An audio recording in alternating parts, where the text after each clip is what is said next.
الله أكبر الله أكبر الله أكبر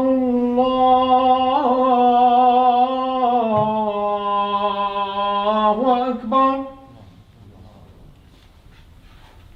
أشهد أن لا إله إلا الله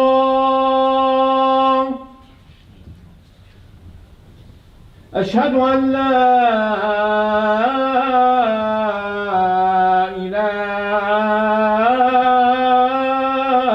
إله إلا الله أشهد أن محمدًا رسول الله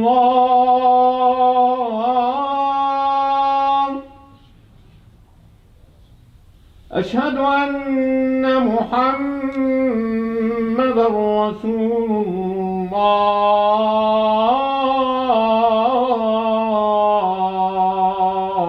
الله حي على الصلاة حي على الصلاة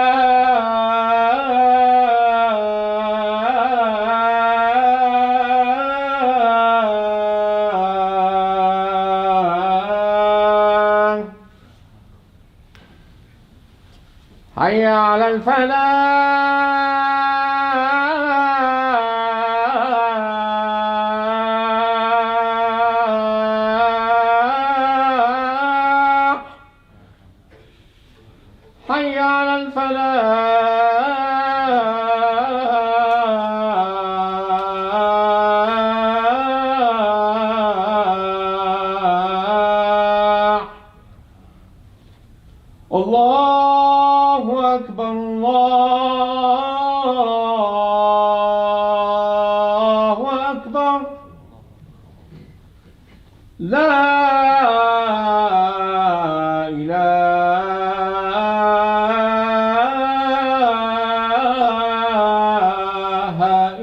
الله.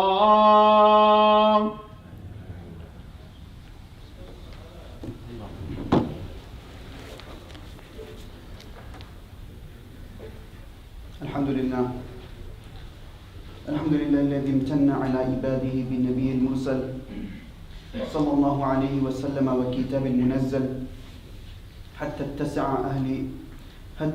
على أهل الأفكار طريق الاعتبار بما فيه من القصص والأخبار، واتضح به سلوك المنهج القويم والصراط المستقيم بما فصل فيه من الأحكام وفرق بين الحلال والحرام. ونشهد أن لا إله إلا الله وحده لا شريك له، ونشهد أن سيدنا مولانا محمدا عبده ورسوله الذي نزل الفرقان عليه ليكون للعالمين نذيرا، صلى الله عليه وعلى آله وأصحابه الذين تذكروا بالقرآن وذكروا به الناس تذكيرا. أما بعد، فقد قال الله عز وجل في كتاب مبين بعد أعوذ بالله من الشيطان الرجيم بسم الله الرحمن الرحيم بل يريد الإنسان ليفجر أمامه يسأل أيان يوم القيامة فإذا برق البصر وخسف القمر وجمع الشمس والقمر يقول الإنسان يومئذ أين المفر. وقال رسول الله صلى الله عليه وسلم في حديث لابن عمر دينك دينك إنما هو لحمك ودمك أو كما قال عليه الصلاة والسلام. Respected brothers, sisters, elders, esteemed listeners at home, with the month of Sha'ban should come preparation. Preparation for the month of Ramadan. The Sunnah, it tells us that the Prophet ﷺ would often fast in the month of Sha'ban for the preparation of Ramadan. So this is a month that we need to prepare. It is considered a blessed month. It is reported from Aisha radiallahu anha that the Prophet ﷺ, his habit was that he would fast throughout the entire month of Sha'ban in preparation for Ramadan. So this tells us that Rasulullah ﷺ, he would mentally prepare himself for the month of Ramadan. Mentally and physically prepare himself for the month of Ramadan. So it shouldn't be that we find our groove in the middle of Ramadan. 2 weeks go by, then we're beginning to get into the groove. No, we should find our groove now. The month of Sha'ban is a month where we need to find our groove for Ramadan. Not that we find our groove and we start, we become comfortable towards the end of Ramadan. That, you know what, now I'm used to fasting. Now I'm used to extra worship. Now I'm used to recitation of extra Quran. So we need to find our groove now. This is the time, this is the opportunity. We know that the month of Ramadan, this is the month of Quran. And often we should recite. We should recite the Quran as often as we can. And we need to understand that the Quran, it was the cause of changing the entire world. Rasulullah sallallahu alaihi wasallam conveyed the Quran to mankind. And as a result, the entire Arabian Peninsula, it changed. It was the Quran. It was through the Quran that Medina was conquered. There was no swords that came into Medina. It was the Quran that conquered the hearts of the people of Medina. And because of that, they welcomed Rasulullah sallallahu alaihi wasallam with open arms. So we have to understand the status and value of the Quran. A day should not pass in our lives where the Quran is not recited. A day should not pass. We can't keep saying, well, I'm going to do it tomorrow. I'm going to open the Quran tomorrow. Or when I have a little bit of time. Imam Ghazali, he mentioned something very profound. Imam Ghazali rahmatullahi alayhi mentioned something very profound. He said that imagine you begged Allah on the day of Qiyamah. Imagine that you begged Allah subhanahu wa ta'ala on the day of Qiyamah, on the day of judgment, to go back to this world and prove yourself that, you know what, I can be better. I can be better. So imagine you're in front of Allah subhanahu wa ta'ala and you tell Allah subhanahu wa ta'ala that, Ya Allah, you give me one more day. You give me one more day and I will show you my quality. I will show you what I'm capable of doing. So Allah subhanahu wa ta'ala grants you that day. Allah subhanahu wa ta'ala grants you that day, And you're in that day now. You're in that day now. What are we going to do different? Now that we are in that day, what are we going to do different? Allah subhanahu wa ta'ala has given us that one chance to come back to this world, to do better, to display our quality, to show who we are, to prove our mettle. How are we going to conduct ourselves in this one day that Allah subhanahu wa ta'ala has given us? So every day that Allah subhanahu wa ta'ala gives us, this is a gift from Allah Azza wa Jal. This is a reward from Allah Azza wa Jal. This is a reminder that we need to be better. We need to be better. And with the month of Ramadan just around the corner, the month of Sha'ban is a month where we can prove ourselves. That we can do that extra bit of ibadah so that the month of Ramadan is not wasted. No moment in the month of Ramadan should be wasted. Not any time, a second should not be wasted in the month of Ramadan. We know that the Quran, it never fails to impress. The Quran never fails to impress. The more you study, explore, ponder, the more we will become mesmerized by the Quran. It is said, وَكَلَامُ رَبِّي لَا يَجِي بِمِثْلِ أَحَدٍ لَا يَجِي بِمِثْلِ أَحَدٍ. None can produce the likes of the Quran. Throughout the Quran you will see challenges that Allah subhanahu wa ta'ala has laid out. That okay, if you feel that the Quran is not the book of Allah subhanahu wa ta'ala, then okay, produce even a verse like it. Produce an ayah like it. And people were incapable. They were ajiz. They were incapable. So, لا يجي وَكَلَامُ رَبِّي لَا يَجِي بِمِثْلِ أَحَدٍ. None can produce the likes of the Quran. وَلَوْ جُمِعَتْ لَهُ الثَّقَلَانِ.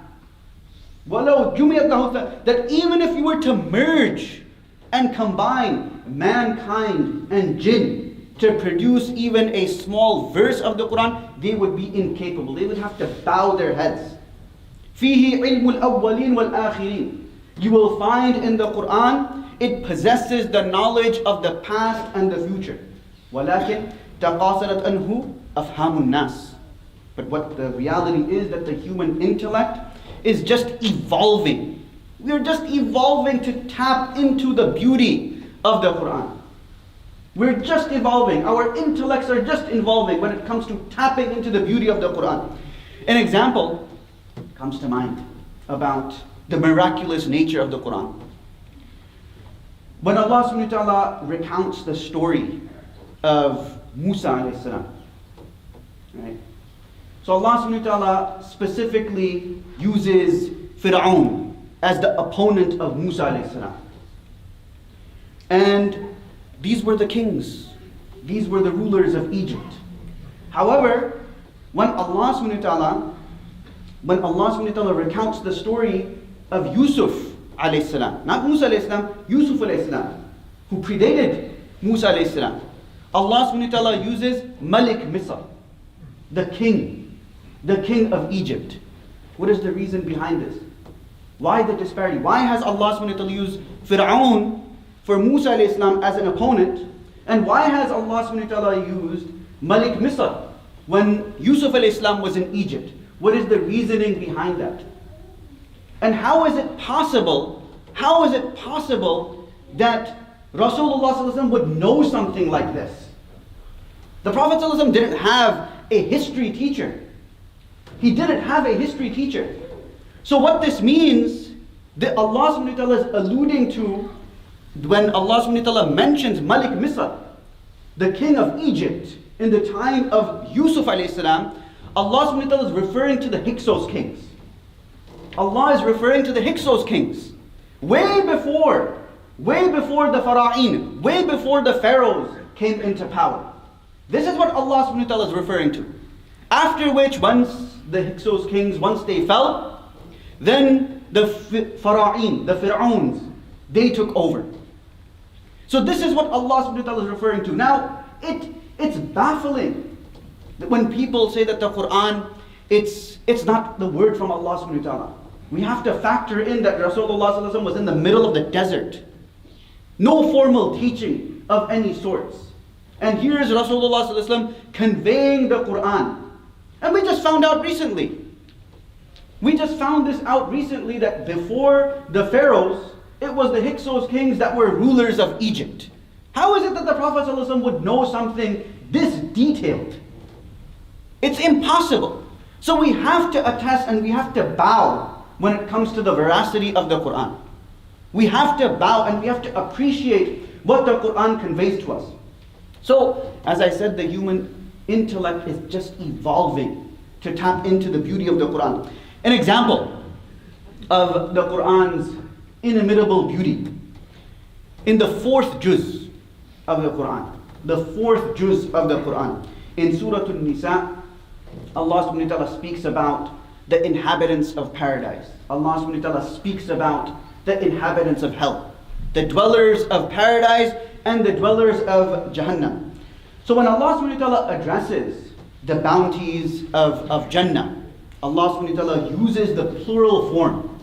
Allah Azza wa Jal uses the plural form for the inhabitants of Jannah. And when referring to the occupants of Jahannam, when Allah subhanahu wa ta'ala refers to the occupants of Jahannam, Allah subhanahu wa ta'ala uses the singular form. Allah subhanahu wa ta'ala uses the singular form. So Allah subhanahu wa ta'ala in the Quran, in Surah An-Nisa says, وَمَنْ يُطِعِ اللَّهَ وَرَسُولَهُ يُدْخِلْهُ جَنَّاتٍ تَجْرِي مِنْ تَحْتِ الْأَنْهَارِ خَالِدِينَ. Khalidina, this is plural. For those who understand Arabic, this is plural. Khalidina fiha. All of the people, they will remain in Jannah forever. وَذَلِكَ الْفَوْزُ الْعَظِيمُ. And this is the ultimate success. This is the ultimate success. However, when Allah subhanahu wa ta'ala describes the inhabitants and dwellers of Jahannam, what does Allah subhanahu wa ta'ala say? وَمَنْ يَعْصِ اللَّهَ وَرَسُولَهُ. That whoever disobeys Allah subhanahu wa ta'ala and His Rasul, وَيَتَعَدَّ حُدُودَهُ, and has transgressed the limits set by Allah subhanahu wa ta'ala and His prophets, يُدْخِلْهُ نَارًا خَالِدًا فِيهَا. He will be made to enter into Jahannam khalidan, singular. Khalidan fiha. He will be alone. It's singular. Allah subhanahu wa ta'ala uses the singular over here. Now, why did Allah subhanahu wa ta'ala refer to entry into paradise in a plural context and entry into Jahannam in a singular context? So the scholars of tafsir, they mention. And listen to this carefully. And they expound on this subtlety. So they say that إن الخلود في دار الثواب بصفة الاجتماع أجلب للأنس. That it is so that when we enter into paradise together, collectively, as a group, to enhance that excitement and joy. When we go on a holiday, we go with our family. Why do we go with our family when we're on a holiday? It's that extra excitement, that extra joy, that jubilation. Same thing with Jannah.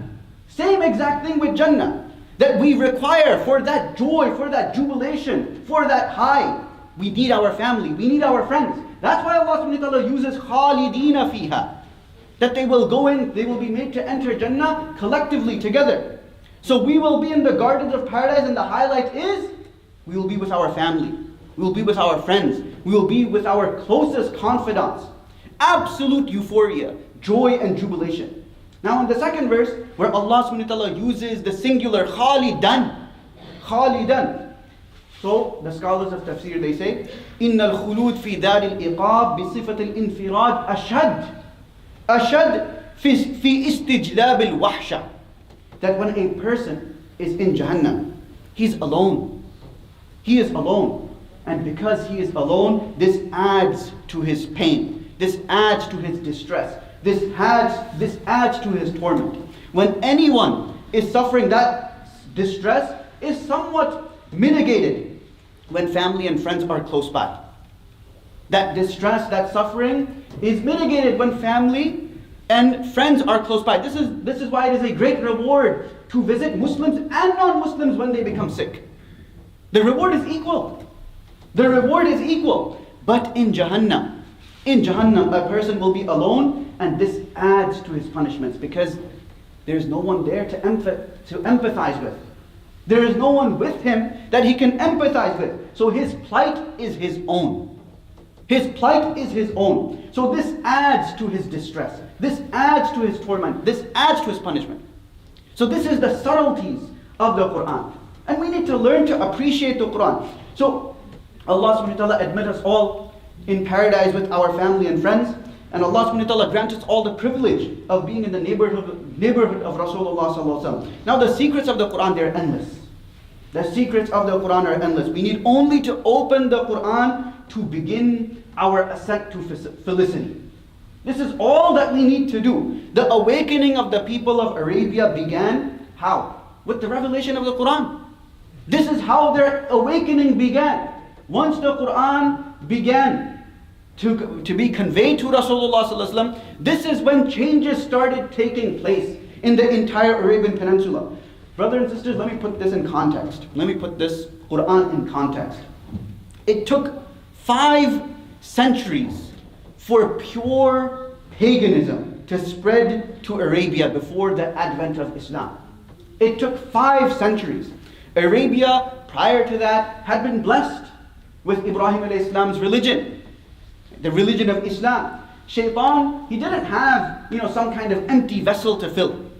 Shaitan didn't have an empty vessel to fill. The vestiges of the Ibrahimic faith still remained in Arabia. Shaitan could only distort what was already there.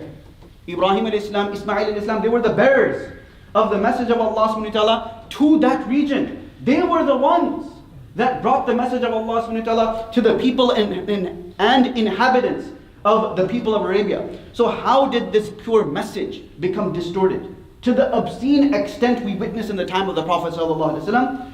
What were the ideologies of pre-Islamic Arabia that turned a message that was of complete purity into distortions that we see in the time of the Prophet sallallahu alaihi wasallam? There was approximately 300 idols in the Haram complex. In the Haram complex, there was approximately 300 idols. So what happened? And then Rasulullah came. And then after working tirelessly for 23 years, after which the idols were eradicated. But what happened? The main culprit was Amr bin Luhay al-Khuza'i. His name comes in hadith. The Prophet ﷺ said that رَأَيْتُ عَمْرَ بْنَ لُحَيْ عمر بن عامر اللُّحَيْ يَجُرُّ أَمْعَهُ فِي النَّارِ وَهُوَ أَوَّلُ مَنْ غَيَّرَ دِينَ إِبْرَاهِيمَ عَلَيْهِ السَّلَامِ. That I saw Amr bin Luhay al-Khuza'i, that he is in Jahannam and he's walking around his entrails. And he was the first to have distorted the deen of Ibrahim al-Islam. So it's narrated that he traveled to Syria. So this Amr bin Luhay, he traveled to Syria and he visited the civilization of that time, who were known as the Amalek. So they were an advanced civilization. So he became enthralled. Amr bin Luhay, he became enthralled and asked them that, what is how is it that you're so civilized? How is it that you're so advanced? Inferiority complex. This was what it was. It was inferiority complex. So they said that, we became like this, technologically advanced. We have this civilization and everything because we worship idols. We're idolaters. So Amr bin Luhay said, okay, give me an idol. So we too can be successful. We too can be successful. So they gave the idol which was known as Hubud. They gave the idol of Hubud. So Amr ibn Luhay al-Khuzai, he brought this idol back and he said that this is the idol that we need to worship. We too will have a civilization like the Amalek, like the people of Syria at that time. And we too can be successful just like that. So the question still remains. The question still remains, how can one change lead to such drastic changes? Again, inferiority complex. This is what happens when a nation that is on haqq, when they're completely enthralled by another civilization that is technologically advanced, that has everything working for them. So they start adopting certain practices from the other nation. They start adopting certain practices, actions. And this is what caused the deen of Ibrahim alayhi salam to be distorted. And this is comparable to the times that we live in today. Just because a nation has architecture, it has a civilization, technology, it doesn't mean that it's better than another nation in its entirety. No, probably in some things, a few things, but not everything. It isn't everything. But Muslims at times have had this complex. And this complex, it leads to adopting values of other nations, of other people. That, maybe Islam is not enough for me. Maybe the Quran is not enough for me.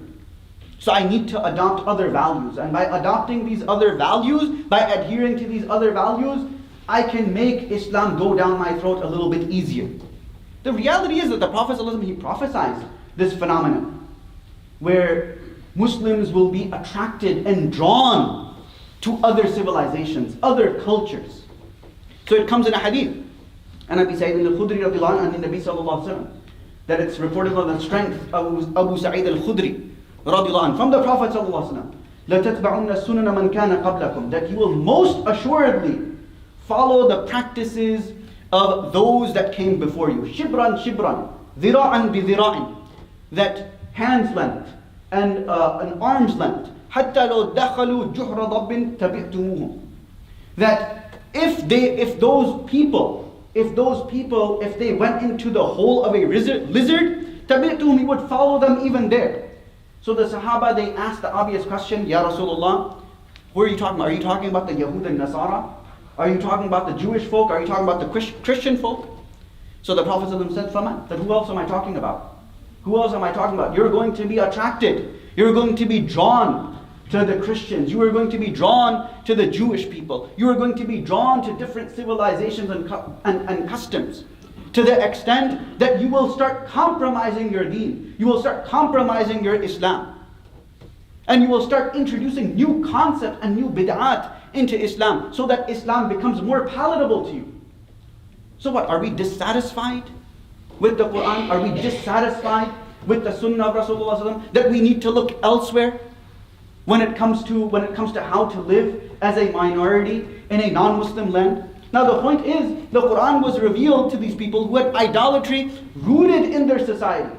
But the Quran changed them completely. They did a complete 180. Look at the power of the Quran. They did a complete 180. Our predecessors, they knew their success, it lay with the Quran. They knew this very well, that their success, it lies with the Quran. Now consider the following statements. Imam A'mash, rahimahullah, very great tabi'i. So he says, وَمِمَّا رَفَعَنِ اللَّهِ بِهِ الْقُرْآنِ, and that which Allah subhanahu wa ta'ala raised me by was the Quran. It was because I knew the Quran that Allah subhanahu wa ta'ala raised me to the status that I find myself in today. كُلَّمَا زَادَ حِزْبِي مِنَ الْقُرْآنِ زَادَتِ الْبَرَكَةِ فِي وَقْتِي, that every time I increased the portion that I would read on a daily basis, I noticed زَادَتِ الْبَرَكَةِ فِي وَقْتِي, that Allah subhanahu wa ta'ala, He put barakah in my time increased. I could do a lot more in the time that was allotted throughout the day. I could do a lot more. I could accomplish a lot more. وَلَزِلْتُ أَزِيدُ حَتَّى بَلَغَ حِزْبِي أَشْرَةَ أَجْزَاء, and I continued to increase the portion of Quran that I would recite throughout the day until it reached 10 juz. I would recite 10 juz a day, which means that I was finishing the Quran 3 times. I was finishing the Quran once every 3 days. Once every 3 days I was finishing the Quran.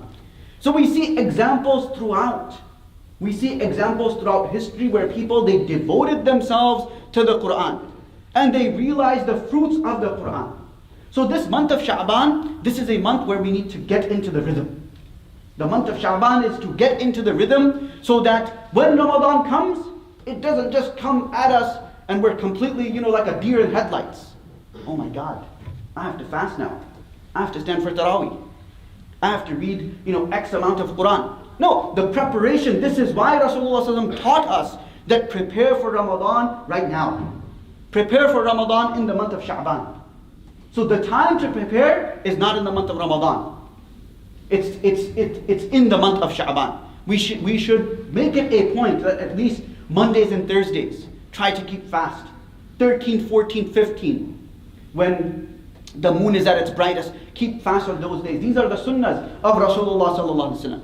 Hassan bin Ali radiallahu anh, the grandson of Rasulullah sallallahu alaihi wasallam, he said that إِنَّ مَنْ كَانَ قَبْلَكُمْ رَأَوْا الْقُرْآنَ رَسَائِلٍ مِنْ رَبِّهِمْ, that the people before you, they saw the Quran as letters from Allah subhanahu wa ta'ala to them.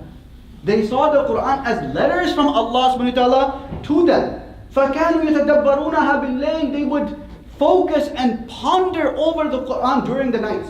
وَيَتَفَقَّدُونَهَا فِي النَّهَارِ, this is what they would do, that throughout the entire day, their focus was on the Quran, because they realized, how do we read an email? How do we read a letter from a loved one? We read it with relish. We read it with relish. We read it so many times. Similarly, the people of the past, they would read the Quran in this manner. They would read it often, as much as they could, because they realized that these are letters from Allah subhanahu wa ta'ala. These are letters from their Creator. We will find solutions to our issues in the Quran. Whatever issues we have, we will find solutions within the Quran. When hurt by people who share the same blood as ours, then we look at the example of Yusuf alayhi salam. When parents are opposing you because you want to adhere to deen, then we have to remember Ibrahim alayhi salam and the trials that he went through. When struck with any kind of problem, any kind of issue, distress, torment, suffering, then look to Yunus alayhi salam. When slandered, look at Aisha radiallahu anha. When ill and the body is in pain, look at Ayyub alayhi salam. When lonely, remember Adam alayhi salam, who was created alone. He was created alone. When unable to see logic and reason around you, then think about Nuh alayhi salam and how people would make fun of him because he was building an ark. He was building an ark and there was no water nearby. So these are the things, this is the Quran for us. For me and you, the Quran should have this kind of status. We should be concerned what Allah subhanahu wa ta'ala is trying to convey. What Allah subhanahu wa ta'ala is trying to tell me and you. And we should consider every day as our last day. We should consider every day as our last day and do as much as we can, so that we're prepared when we stand before Allah subhanahu wa ta'ala. أقول قولي هذا وأستغفر الله ولكم ولسائر المسلمين فاستغفروه إنه هو الغفور الرحيم.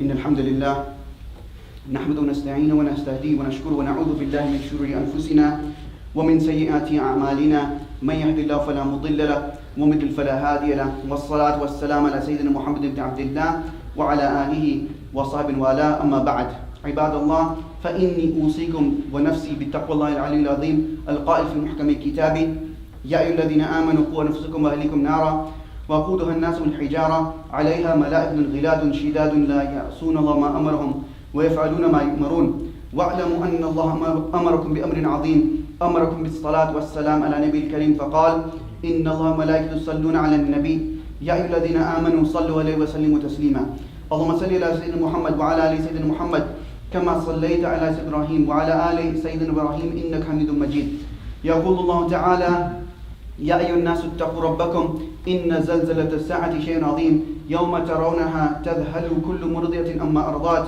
وتضع كل ذات حمل حملها وترى الناس سكارى وما هم بسكارى ولكن عذاب الله شديد اللهم إنا دعوناك فاستجب لنا دعانا فاغفر اللهم لنا ذنوبنا وإسرافنا في أمرنا اللهم اغفر للمؤمنين والمؤمنات الأحياء منهم والأموات ربنا آتنا في الدنيا حسنة وفي الآخرة حسنة وقنا عذاب النار اللهم اجعلنا هداة مهتدين غير ضالين ولا مضلين اللهم استر عوراتنا وآمن روعاتنا واكفنا ما همنا وقنا شر ما نتخوف اللهم اجعل اجتماعنا هذا اجتماعا مرحوما وتفرقنا من بعد تفرقا معصوما ولا تجعل فينا ولا معنا شقيا ولا محروما اللهم تقبل منا صلاتنا وقيامنا وركوعنا وسجودنا وتقبل منا صالح أعمالنا واجعلنا من المقبولين في الدنيا والآخرة ربنا هب لنا من أزواجنا وذرياتنا قرة أعين واجعلنا للمتقين إماما اللهم اجعل أولادنا أبرارا أتقياء وأنبتهم في الإسلام نباتا حسنا اللهم اصلح ديننا كله اللهم اصلح شأننا كله اللهم اجعل آخر كلامنا من الدنيا لا إله إلا الله محمد رسول الله عباد الله إن الله يأمر بالعدل والإحسان وإيتاء ذي القربى وينهى عن الفحشاء والمنكر والبغي يعظكم لعلكم تذكرون اذكروا الله العظيم يذكركم واشكروا يزدكم واستغفروا يغفر لكم واتقوا يجعل لكم من أمركم مخرجا.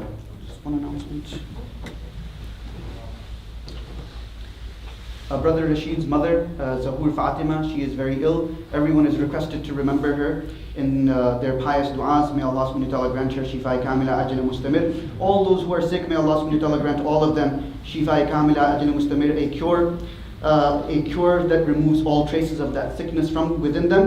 And also those who have passed, may Allah subhanahu wa ta'ala forgive them. May Allah subhanahu wa ta'ala forgive their shortcomings, illuminate their graves, and grant them entry to Jannat al-Firdaus. Aqim as-salam.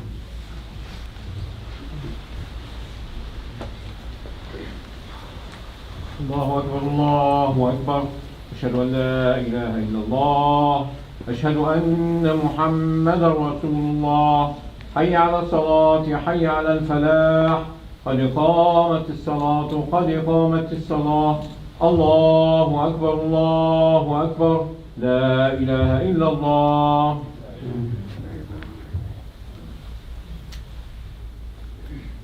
الله أكبر.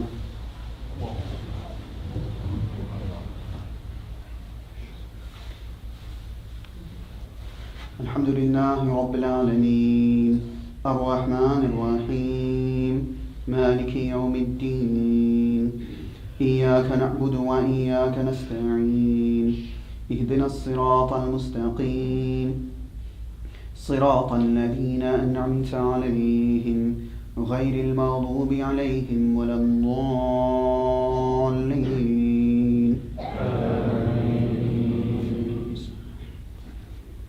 والتين والزيتون وطور سينين وهذا البلد الأمين لقد خلقنا الإنسان في أحسن تقويم ثم رددناه أسفل سافلين إلا الذين آمنوا وعملوا الصالحات فلهم أجر غير ممنون.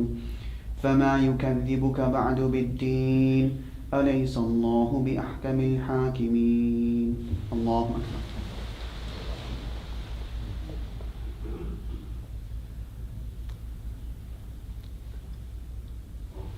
سمع الله لمن حمده. الله أكبر.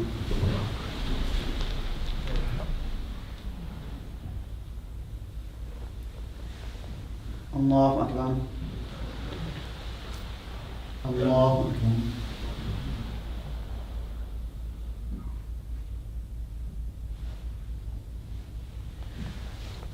الله أكبر.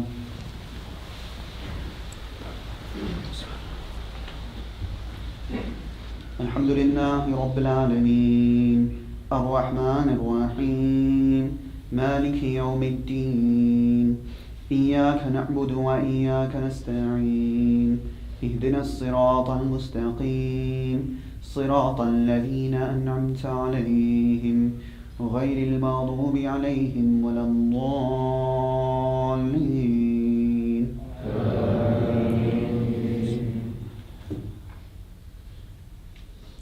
ألهاكم التكاثر حتى زرتم المقابر كلا سوف تعلمون ثم كلا سوف تعلمون كلا لو تعلمون علم اليقين لترون الجحيم ثم لترونها عين اليقين ثم لتسألن يومئذ عن النعيم. الله أكبر.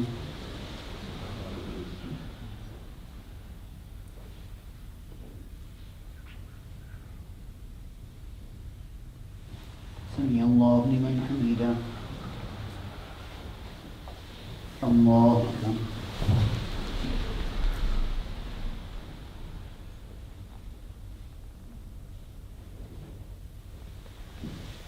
الله أكبر. الله أكبر.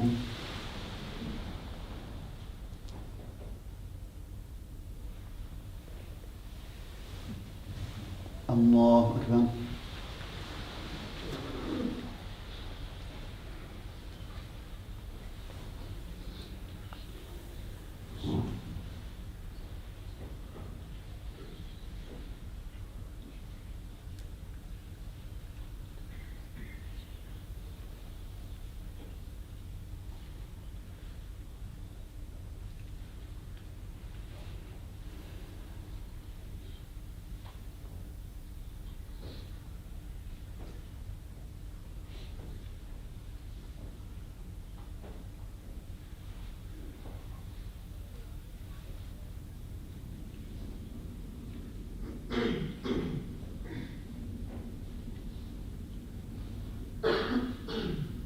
السلام عليكم ورحمة الله. السلام عليكم ورحمة الله.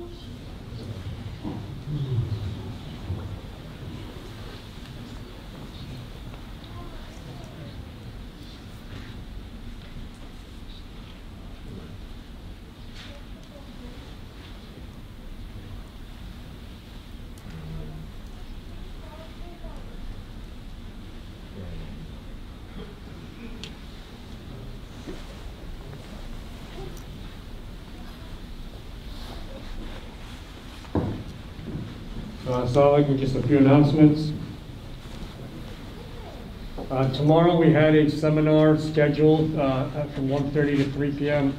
We are going to postpone it due to the weather tomorrow. So inshallah, just look out for the details for the new date. We will try to get it done before Ramadan, inshallah. Anur